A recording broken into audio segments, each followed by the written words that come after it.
Hello everyone and welcome back to some more AEW on TEW 2020. You're here at the beginning of July. And we start off with Dark, of course. Young Bucks, they do their intro to BTE. Not a surprise there. After this, Maki and Abaddon are seen backstage talking to each other when the Queen's Court, without Flair herself, show up and begin to taunt both of the two. Denise takes the lead when she tells Maki to take her pet out of the arena. Maki is a bit confused for a moment until the court specifically point out that they are referring to Abaddon. Maki is enraged by this, and she yells out that Abaddon is not animal, Abaddon is friend.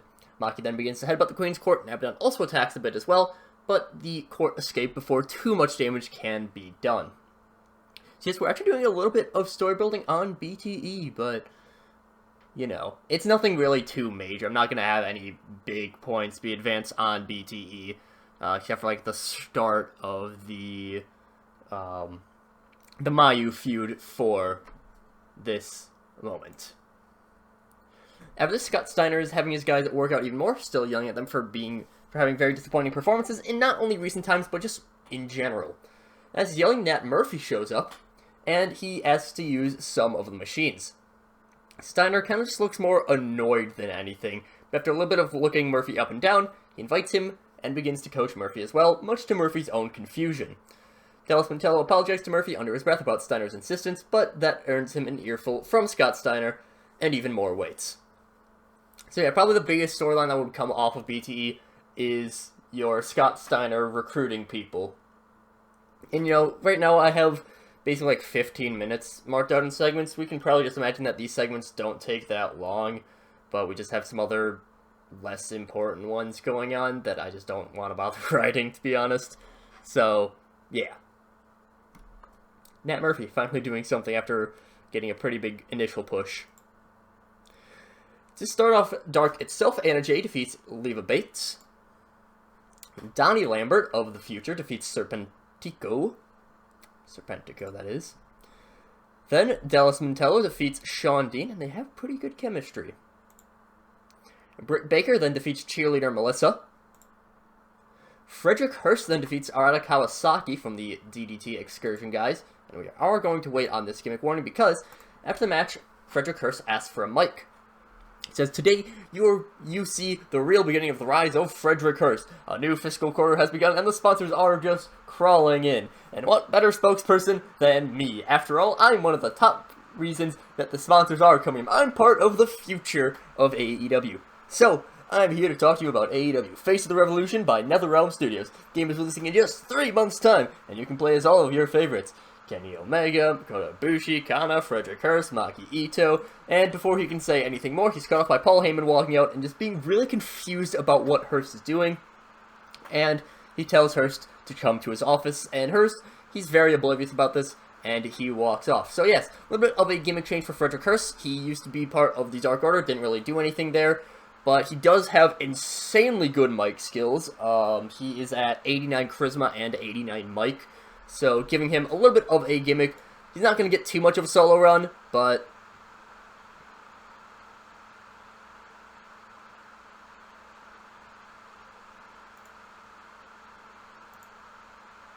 Hikaru Shida defeats Elena Black. Then Jacob Fatu defeats Jonathan Gresham with a Samoan drop. And Fatu breaks his collarbone in this match, but he still keeps soldiering on. Andrew Everett then defeats Nobuhiro Shimatani, that is. And then Sammy Guevara defeats The Blade to end off Dark. Moving on to our Dynamite, we actually for once start with an angle, as Paul Heyman is out on there. And before the Hit Squad make their entrance for the opening match, and while the Best Friends are already in the ring, Paul Heyman walks onto the stage with a mic in hand. He announces that, due to the raucous nature of last week, the talents involved in unsanctioned brawling have been suspended for that week. However, this doesn't mean that Bash at the Beach next week has been cancelled. All the titles will be online for the special Dynamite, provided that no one breaks their suspensions or gets suspended in the meantime. In saying this, he apologizes for delaying the start of the show. Hit Squad's music plays with Heyman leaving. So last week, tons of backstage brawling. And Heyman has figured, alright, you know what, we can't just I'm not just going to sit here and let all of my talents be beaten up. So he suspended everyone who's involved in altercations, and then he's also announced that there is a Bash at the Beach next week with all the titles on the line. So, yeah, it's another one of those special Dynamites. First one in the Paul Heyman era. I was really hoping this segment would get higher than a 68. That's very disappointing for a Heyman promo.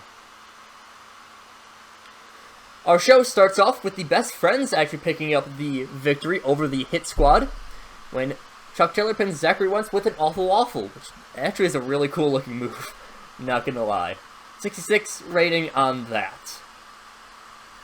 Pac walks on to the ring after the match, the Hit Squad scrambling out of the ring while their leader glares at them. Pac simply glares at the Best Friends now and begins to jaw-jack with them about Orange Cassidy, but he does leave without any incident as he does not want to be suspended because presumably if the champion were to be suspended, they're going to be stripped of their title.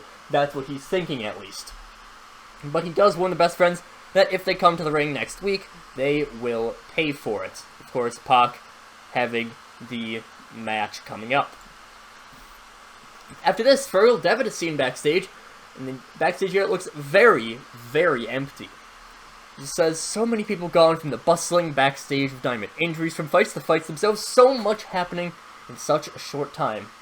Well, I'm still here, Kemi. I've stated many times, I've stated time and time again that I'm being cautious. I know for a fact that I cannot mess anything up with you. If I miss a single step, I'm done for. I know that you're talented. I know that you have friends here. You know what, maybe I'm too careful with my approach, but next week, you lose Coda to the world title scene. He has more important things to deal with. That just leaves Cody, and I can't take both of you down myself. Friend helps out a friend, so I can't just request that one of you just go away. But don't worry, Kenny. I always have a plan. So despite all the fighting last week, I did include some fights that were happening off-screen. That is why there are more storylines that were active than people who were actually involved in the fights. Some happened just off-screen. Presumably, as they're going, maybe like even during that intro match, the commentators are going over who was all suspended. So, one of them I know that was off-screen that I had happen was Ashley Flair and the Queen's Court attacking Abaddon and Maki. So they got suspended for that. But Devitt, he surprisingly did not get involved with any of the fighting, so he is still backstage. Real quick match, Adam Page defeats Colt Cabana with the Adam's Apple, and then right afterwards, he's still celebrating. He gets the full, victory celebration when Cody makes his way to the ring, and he offers a hand to Page. And Cody says, look, Adam, sorry about what happened with you and the Elite all that time ago. And I know Kenny is too. He felt lost, or he felt like he was being held back, but I think he's really sorry about everything that happened with you. So, with Coda heading to the world title picture after next week, we need more help for Kenny against Devitt. So what do you say to bring back the Elite together? So, he's offering the hand. He's looking for Page to offer the handshake because they want to bring the Elite back. And he looks ready to take it, but eventually he doesn't. Page just walks away from the ring, and Cody, he looks a little bit shaken, a little bit perturbed by this, but he's not ready to give up on Adam Page quite yet. After this, we see MJF in the VIP's lounge, and the place looks completely trashed. But even with this, he sits on his couch. There's a camera just sitting at him, unmoving. He set it down, and he just says, Brody Lee, the hottest thing in pro wrestling when you debuted in AEW. Really, I can't even deny that much. You turned a middling faction around into a merely disappointing faction. You know what? Fine, I get it. You're more experienced than me.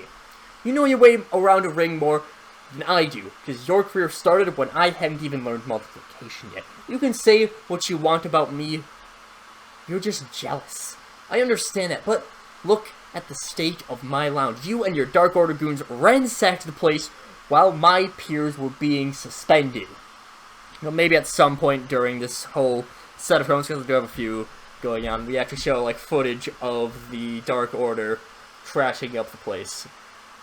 Picks up the camera and does show the extent of the partying that the Dark Order had done. Maybe this is when we get some of the cuttings through. And he says, this is practically a home to me. And you've gone and ruined it. Look, I get it. You're trying to get under my skin because the only way you have a chance of beating me is by trying to take me off of my game because you can't beat me at my best, because you know that I'm better than you, and you... sorry, it's just...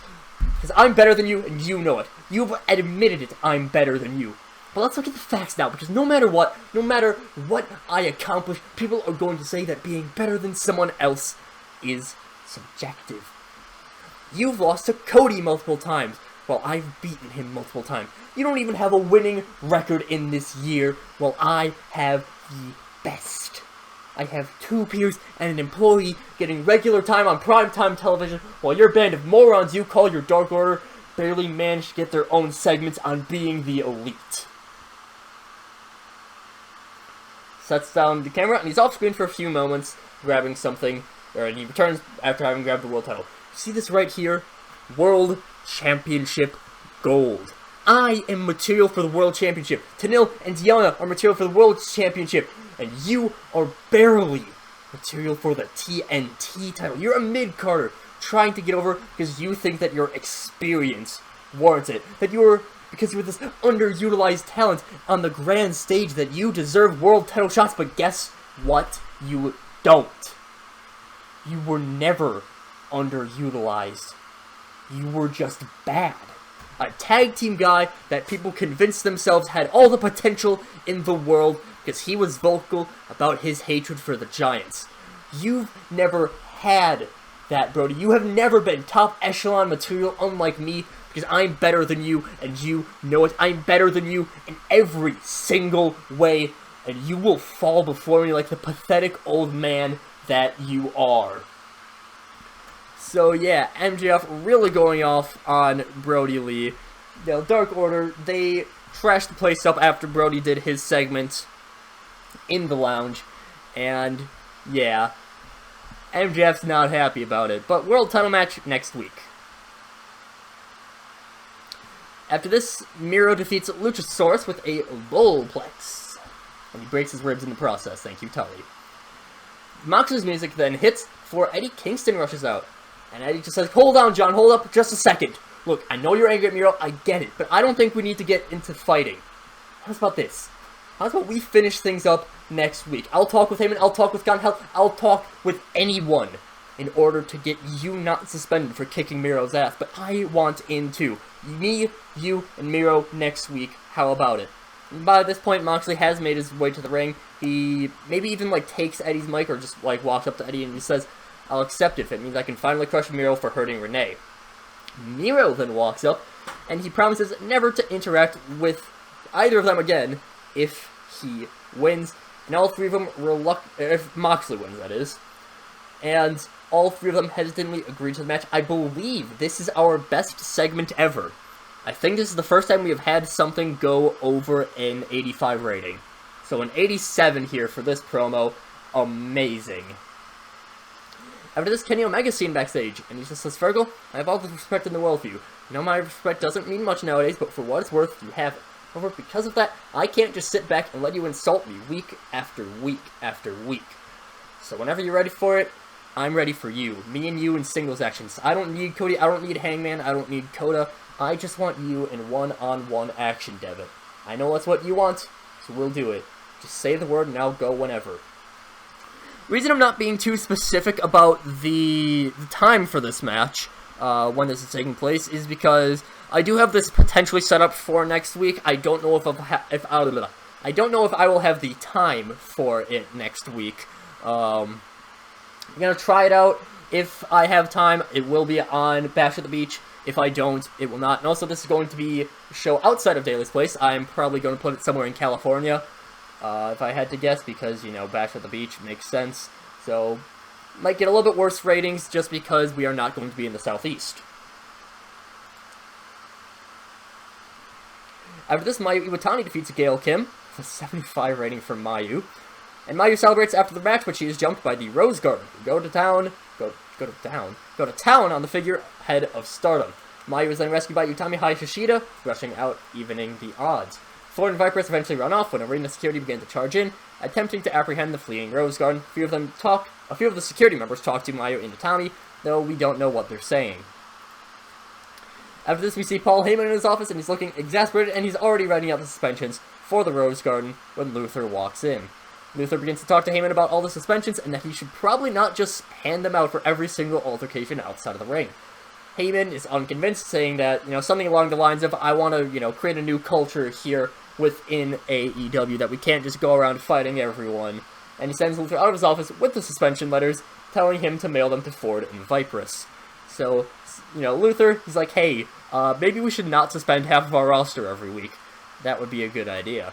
But Heyman, he's still very dogmatic in his approach.